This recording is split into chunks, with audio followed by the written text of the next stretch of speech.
সবাই পালাও, ধরে গেছে। প্রতি বছরই বুড়ির ঘর পোড়ানো হয়, আর এই বুড়ির ঘর পোড়ানোটা আমি একেবারেই মিস করি না। আমার যতই কাজ থাকুক, তাই আজকে কিন্তু চলে এসেছি আমার সেই গ্রামের মাঠে। তো সেখানে কিন্তু এখন বুড়ির ঘর পোড়ানোর প্রস্তুতি পর্ব চলছে। পুজো পার্বণ সব কিন্তু কমপ্লিট হয়ে গেছে। এইবার আমাদের বুড়ির ঘর কিন্তু জ্বালানো হবে। ওই দিকটা মার, পুতুল দুটোকে মার। পুতুল দুটো দেখা যাচ্ছে না, এই কিন্তু পুতুল। আচ্ছা, ট্যাপা টেপি নাম দিয়েছিস? আচ্ছা, ট্যাপা টেপি। আর এই পুজো পার্বণ সব কমপ্লিট, এইবার জ্বালানোর শুরু হবে।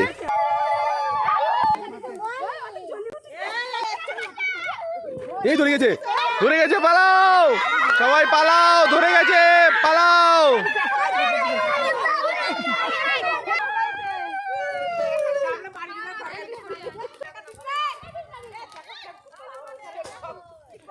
দেখ